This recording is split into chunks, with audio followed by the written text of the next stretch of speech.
It says surpassing, and I did the study in the New American Standard. It says surpassing, and for some reason I just put that in on my computer Bible, and I got these references where it says surpass or surpassing. And so I thought we'd talk about the superlative this morning as far as and how great God and Jesus are, and how great they are and good they are to us. You know, we don't want to settle for just average about God. We don't serve an average God. You say, well, he's just average. He's not average. And even to say he's above average is an insult. Or to say he's highly above average is an insult. God is higher than anyone or anything, and so is his love and his mercy for us. It's surpassing. And Paul sometimes seems to be struggling for a word to express, the excellent greatness, the exceeding abundantly above all that you ask or think. He just can't seem to express himself enough to the wonderfulness and the greatness of God. And I think one of the things that believers do unwittingly, but they do it so often, is to sell God short, is to underestimate what God can do. We didn't sing it this morning, but that hymn, it is no secret what God can do.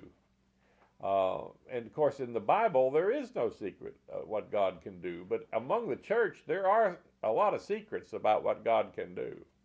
And he wants us to discover the secrets of how surpassing he can be. So I just picked out one from Matthew and then 7 from Paul. Most of them are from 2 Corinthians on the word surpassing. And I looked up surpassing just to give us a definition. A large amount or high of an adjective of a large amount or high degree, exceeding or extraordinary, magnificence. That's the ways they try to continue to express what surpassing is. God exceeds, anything. He's far above what we can ask or think. And then I looked up a bunch of synonyms, and I've got them separated by hyphens there. To outdo someone or something, to beat, eclipse, exceed, outpace, outperform, outstrip, outweigh, pass, top, best, better, cap, excel, outdistance, outgo, outmatch, outrival, outrun, outshine, override, overshadow, overstep, surmount, tower, transcend, trump, no reflection on politics, go beyond, go one better, improve upon, outstep, put to shame, to tower above. All those things is what God is. I think someone should make up a song with them in them, because you could get all those words in about God. And so there's one from Matthew, and I left it in, although it's not really the subject. But Jesus says, "For I say unto you," in Matthew 5:20, "unless your righteousness surpasses that of the scribes and Pharisees, you shall not enter the kingdom of heaven." Now remember, this is New American Standard. This is the rendering of surpass. And we say, well, that's a negative. He says your righteousness has to be better than theirs, because the scribes and the Pharisees were the ones. I heard a good message lately. There were 71 men on the Sanhedrin, and not one of them could find a reason not to condemn Jesus during their secret midnight meeting that they had to condemn Jesus. They had a secret midnight meeting, or a called midnight meeting during festival season, during Passover. They in their little rules of order, they didn't have meetings during festivals or at night. But they assembled 71 members of the Sanhedrin, assembled to condemn Jesus when they don't usually have meetings, when they're not supposed to have meetings. They made an exception just to get him. And the brother was saying, surely there was one of them that said, well, I don't know if this guy's really guilty. I mean, Pilate did them one better. Pilate said, I don't find anything wrong with this man. You couldn't execute anybody without Pilate's opinion. The Jews couldn't just execute someone without the Roman governor's approval. And Pilate said, well, if you're intent on doing it, all right, but here's what I'm going to do. Bring out that bowl of water. I'm washing my hands. I see nothing wrong with this man. And it reminded me also of the scripture that said, the children of darkness are wiser in their generation than the children of light. Sometimes the children of darkness exceed the supposedly, godly people, but what they're not is godly. They're religious. And, that's all the Sanhedrin was about, was being religious. And not one of them spoke up against condemnation out of 71. And the point that my brother was making is, even if one had thought, well, maybe this is the wrong thing to do, why didn't he speak up? Well, that's that good old what we call PC now, political correctness. You just don't want to speak up when you're going to be unpopular. But sometimes that's when Christians need to speak up, was when it's unpopular. And not one of the 71 would speak up. So Jesus is saying, look, what the truth of the matter is, they don't have any righteousness. He says, your righteousness has to be better than that. It has to be sincere. It has to be from the heart. It can't be according to open form, And I remember I was teaching in Auburn once many years ago to a women's Bible study in the morning, and one lady had told me, she says, now there's going to be lots of movement in the background. She says, because, out of the 30 of us here, 5 of us are pregnant, and 3 of us are very pregnant, and there's going to be lots of, excuse me, to go to the ladies' room. And, this was a prominent lady. I won't name her because there's an off chance she might be listening to this on the web sometime. And so before I started, I just said, well, now does anybody have to go to the ladies' room before I start? And this woman on the front row got this look on her face like, and I knew her name. I called her by name. I said, well, I'm sorry, I seem to have offended you. She said, that is improper to ask such a thing at a Bible study. Well, I was just giving you a chance not to have to slip out and be embarrassed. I wasn't trying to be improper, but then I said to myself, at least I had the sense enough on that occasion to keep my mouth shut. Judy can tell you I didn't always have sense enough to do that. Well, now if that's religion, if that's what we're dealing with here, and we're offended because I said something like that, we're in big trouble here because the gospel is not yet realized. Jesus was saying, he made it clear, there is no righteousness among the scribes and Pharisees. He says, you tithe everything you got, even your herbs, even your spices, but you neglect the weightier things like, justice, mercy, and truth. And so the thing is he's saying, no, we got to surpass that.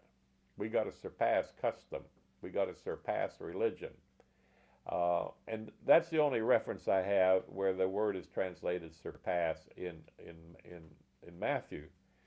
Then the other ones, like I say, we start in 2 Corinthians. And then these 4 are from 2 Corinthians 3:10. For indeed, what had glory, in this case, had no glory, because of the glory that surpasses it. And Paul's in here, he's trying to explain the magnificence of Jesus. He's comparing in many cases to the Old Testament, and he says that there's a glory in God that surpasses even manifestations of his glory that you've seen before. Sort of like God surpassed himself when he became flesh and dwelt among us, full of grace and truth. He said, the miracles in the wilderness were fantastic. No one denies the miracles in the wilderness were fantastic. The cloud that followed him by day and that became a fire by night to light the way and hovered over the most holy place. If every night you got to see that fire hover over the most holy place in the tabernacle, you couldn't go in there where the ark was, but you saw this glow, that gets the attention of primitive people. A glow that comes from like nowhere in the middle of the night, that looks like fire. That gets their attention. And then, of course, all the miracles that God did. The way he helped them defeat their enemies, the way he sent the manna, all the things that he did, the way he got them out of Egypt, crossing the Red Sea in the first place. They're wonderful. But he says, in Jesus, there's a glory that surpasses that. This is God become man who gave himself, his life for you, and is raised from the dead. And he says, now death is defeated because the big enemy is death. I've said oftentimes, if Jesus had fulfilled their expectations and delivered them from the Romans, then in our history book, we could have said, well, look, Jesus of Nazareth delivered the Israelites from the Romans back in, his day. But if he'd done that instead of what he came to do, but however, everyone still, when they die, they stay dead. But they don't anymore because he conquered death. And he raises us up, and he promised he will raise up every one of us in a resurrected body, and we'll live forever, not just as a soul, but as a resurrected human being. That glory surpasses. That glory goes past anything. It goes past what anyone expected. They were disappointed because he didn't deliver them from the Romans. Well, we like to say these days, they just didn't get it. I don't know if we'd have got it if we'd have been standing there. What he came to do was so much greater that he surpassed it. And then in 4:7, for we have not this treasure in earthen vessels, so that the surpassing greatness of the power will be of God and not of ourselves. Which he's saying, when you're weak, then you're strong. Sometimes, people get all cracked up. That's a phrase. There's so many things we have little phrases for that derive from somewhere. People get all cracked up, and they, of course, we don't want. We always pray for healing and restoration to anybody that gets all cracked up physically. If they get hit by a Peterbilt while they're driving their little roller skate down the road, we don't want them to be cracked up that way. But sometimes we get all cracked up because we fail. Sometimes we get all cracked up because we're afraid. Sometimes we get all cracked up because of the situation and the environment around us. But he says, that's when you're supposed to really shine. That's what Christians are here for, is to shine. And so he says, the treasure is in an earthen vessel. You're not expected to be Superman. This one series that I watch that I love so much, that little kids have taken out of the school because there's been an electrical short and this electrical fire is about to burn down the school, and not all of them are mourning over that.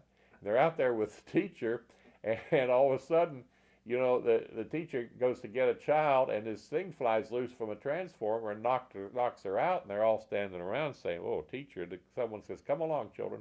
We've got to give the medics a chance to take care of teacher." And the little boy says, "Well, will she come back?" And they said, "Yes, she's going to be all right." The medic says, "Well, will she have superpowers?" He'd seen something on a kid's show, after you get zapped and you come back, you have superpowers. And he said, I don't think so, Johnny. I don't think she'll have superpowers. But the point is we have superpower. It's the Lord in us, and we need to let him shine through. And some of the people that I know that have been the best witness for the Lord have been cracked up. They say, "I don't feel like speaking. I'm just leaning on God right now, and I wish you'd leave me alone." One woman, she lived in a third-story apartment. Somebody climbed up a drain pipe to get to her little balcony up there because, she had this ministry that helped people, and she was exhausted. And she said, "I just didn't have the nerve to say, 'Well, honey, I'm tired. Climb back down the drain pipe.'" It's happened in Birmingham. But the point is, then she gets up to speak, and you see the weakness, you see the frailty. You don't, she's not sinning, she's just human, but you see Jesus shining through. And I told her, I said, the best ministry I've ever seen you do is when Jesus was shining through, and you didn't feel like it. And a lot of times, that's when Jesus shines through. Chuck was talking about when someone's mean, you remember that they're mean because the lady that wouldn't let the kids walk on her grass. But it doesn't mean you have to get up there and say, "Well, I'm really all right. I'm not upset about this. My house just burned to the ground, but I'm not upset at all. Yeah, I'm upset, but Jesus can, he can shine through." And he says we have the treasure in earthen vessels, and there's no accident that when Gideon's army, broke the clay pot covering the oil lamp that they had in one hand and blew the trumpet, that the enemy fled. Because that's an exact picture. God is saying, this is what I want you to understand. Until the clay pot is cracked, the light won't shine through. And sometimes the clay pot gets cracked, and that's when the light shines through. Sometimes it happens under persecution. Sometimes it just happens because of circumstance.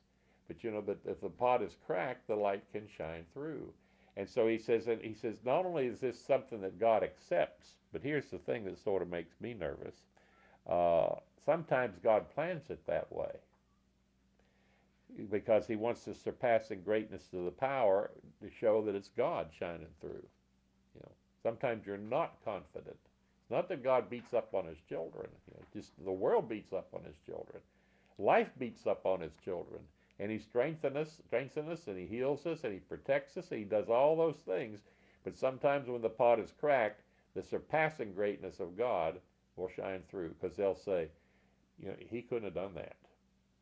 I couldn't have got up there and ministered like that if I was had such a hard time as he's had lately. And the Africans prove this to me over and over and over again. Because we have this thing, we want everything to be just perfect. And everything isn't always just perfect. And Chuck knows that in his ministry to the down and out, and Judy worked in that ministry too, with people that had a need. And so the surpassing greatness shows when we don't really have it all together. And then in 9-14, while they also, by prayer on your behalf, yearn for you because of the surpassing grace of God in you. So he's talking about people praying for them, but he says it's because they know there's a surpassing grace. And then, so now we apply the surpassing to grace. People, I really push grace. I've got a chapter in one of my books, push grace. You need to do what the Spirit's leading to you to do when you don't feel like it.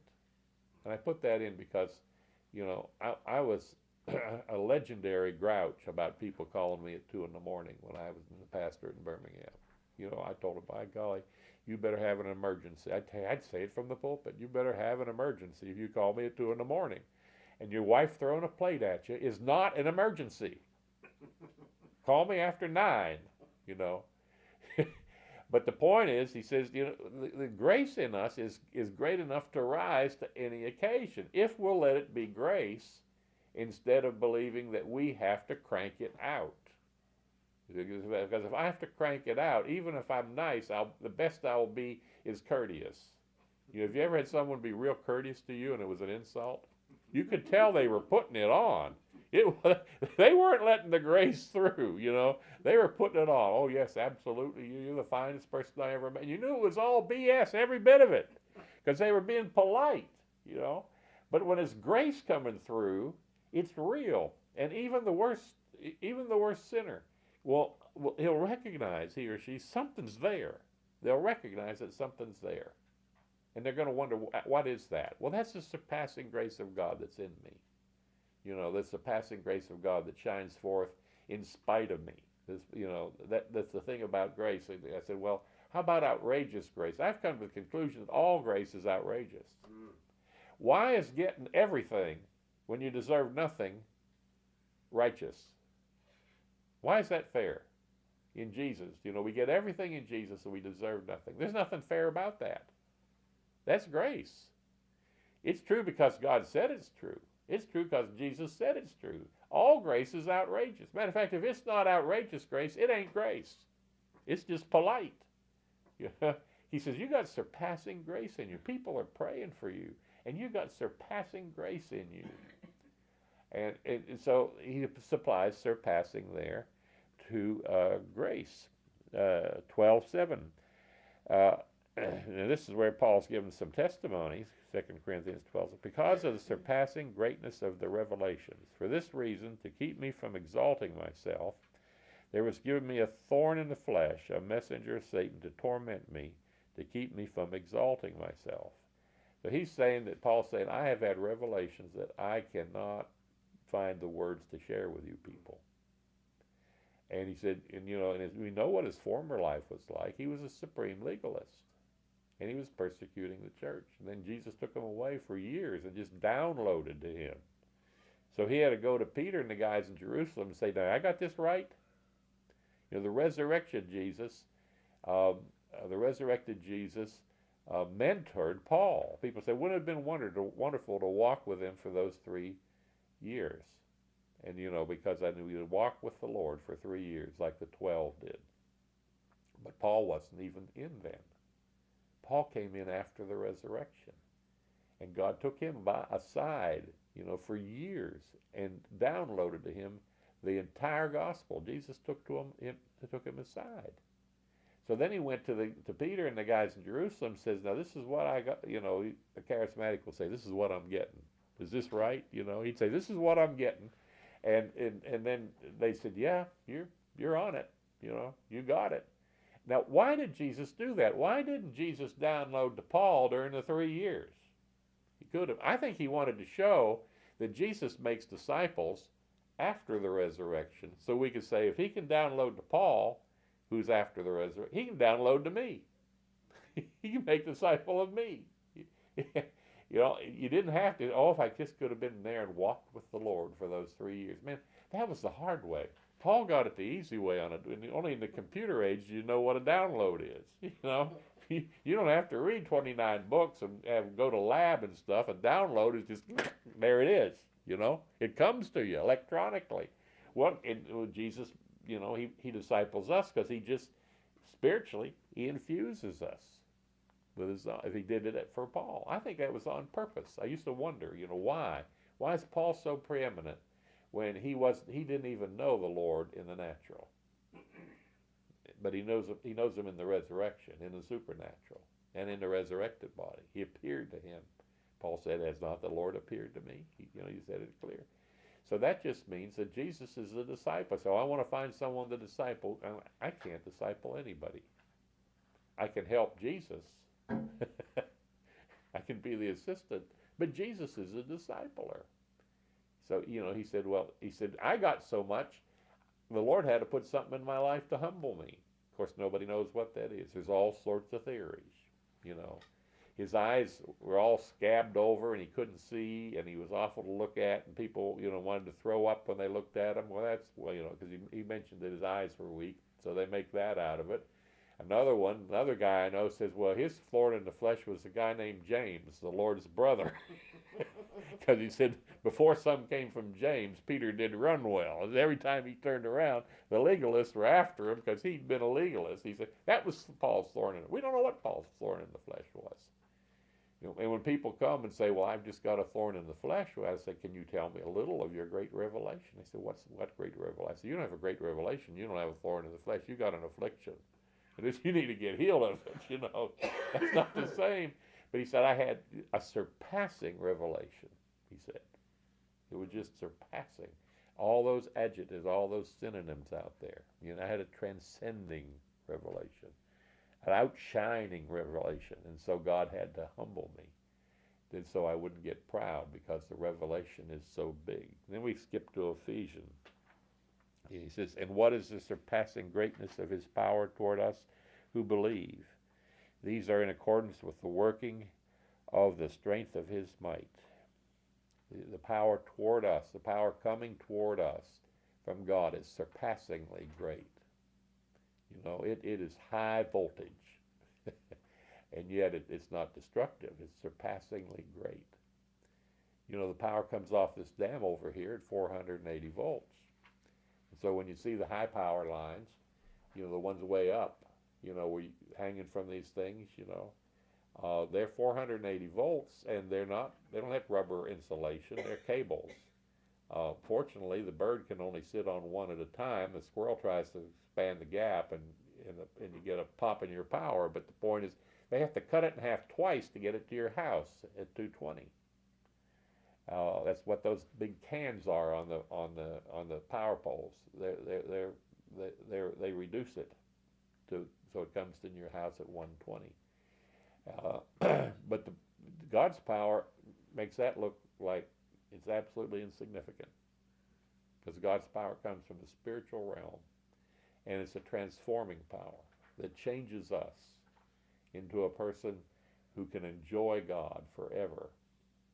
You know, I don't think that we could enjoy God as much the day we're saved as we can 50 years later if we follow the Lord. You have to learn to enjoy God. People say it's going to be boring in heaven. You know, y'all are just going to have Sunday school, you know, forever in heaven. Well, if you go to some Sunday school classes, you would dread that. but when Erskine told me, Jesus is going to explain the Father to you forever. He's going to reveal the Father to you during the resurrection. That's his ministry during the resurrection, is to continue to reveal the Father, because the Father is boundless. There is no way even a resurrected Christian, human, can understand the Father. But Jesus' job when he came was to reveal the Father, and Jesus' job when we're resurrected is to reveal the Father. So we can't wait to get the class. Whenever the classes are held, I'm not saying they're every Tuesday or anything. We can't wait to get the class because we get another download on the surpassing greatness of God. And then he says, now that you got a download, go do something about it. We say, well, I thought we just sat around on clouds with, you know, wings like, you know, little cherubs and blue trumpets. I think we're going to be busy. You know, people say, well, I'll sleep when I'm dead. Well, no, that's this is the resurrection. You're going to be busy, and it's going to be fun. It's going to be wonderful, but it's going to be surpassing. We don't have a clue yet, but we should be starting to get one, a clue, the surpassing greatness of his power toward us to change us and to make us agents of change. Then Ephesians 2:7. So that in the ages to come, now get that, ages to come, that involves time.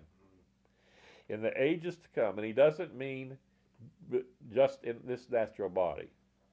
In the ages to come, he might show the surpassing riches of his grace in kindness toward us in Christ Jesus. You know, people think forever is without time. I don't think people were made to live in time and space.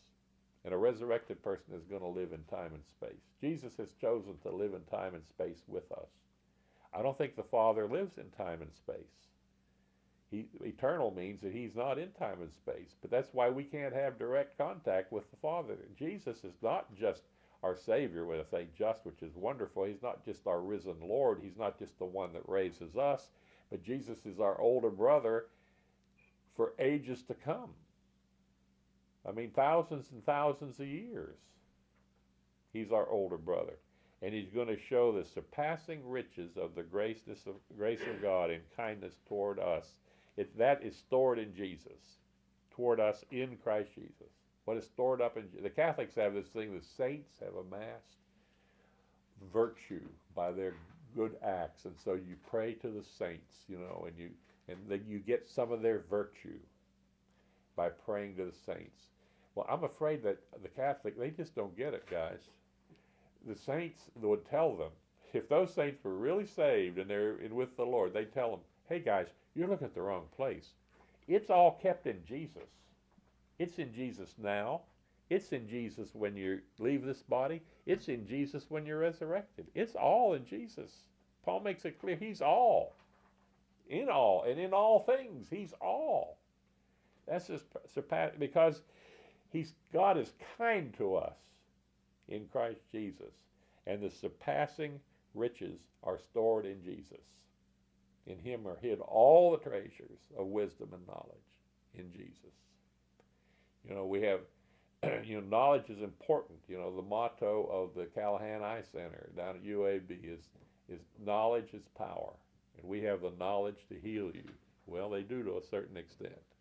I appreciate my new installed plastic lenses inside my eyeball, because I don't have to have glasses to drive. I don't even have to have glasses to do this. I just don't like people to see me without them because it's so scary.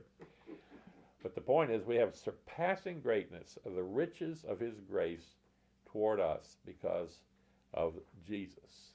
Jesus is the source. Jesus will always be the source. He's not retired. He's not going to be retired in the resurrection. He's going to be busier. He's the only one with a resurrected body, and he longs to collect his younger brothers and sisters and get us in resurrected bodies so he can really show us how great it is. You know, people say, well, pray, I wish he'd come back. It's like Jesus is saying, well, I don't really want to go. He wants to come back. He wants to jump. You know, the Lord shall descend from heaven with a shout, and the voice of the archangel, and the trumpet of God, and the dead in Christ shall rise first. And we who are alive shall be caught up to meet him in the air. Then finally, Philippians 3:8. More than that, I count all things to be loss for the surpassing value of knowing Christ Jesus my Lord, for whom I have suffered the loss of all things, and count them but rubbish, so that I may gain Christ. New American, we had that a couple weeks ago. But Paul says the value is in knowing Jesus personally as a person. Because if everything's in him, he's the man to know. If everything's stored in him. Lord, I need strength. Father says, I committed all judgment to the Son. Jesus says, all the Father has is mine. It's mine. Remember when a little kid used to say, it's mine. Jesus, it's mine. You know, you need it, Jesus has it. And I'd have that message on commodities. You don't just ask him for a pint of whatever it is you need. You get more of him, you got it. It's personal.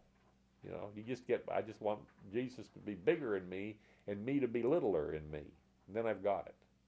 I've got everything I need. And we look at that for this life and we forget it's supposed to be permanent. It's an eternal thing.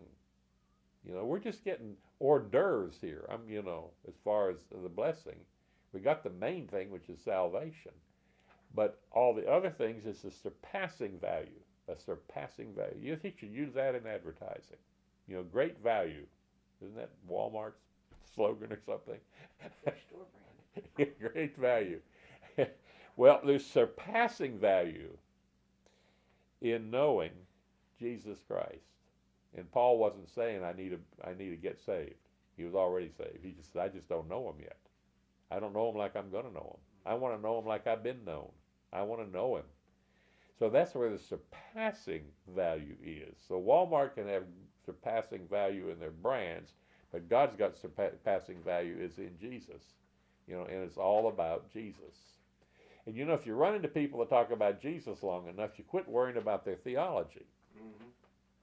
Because one, if they talk about Jesus a lot, they must love him, or they wouldn't keep talking about him. You take a teenager in love and find he or she, they're talking about whoever the other person is all the time. You just get tired of hearing about Billy.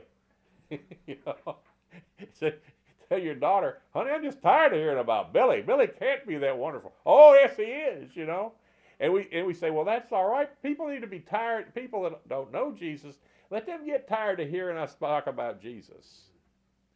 And you know, if you know someone else that talks about Jesus and he's not from the same background you are or she, it don't matter.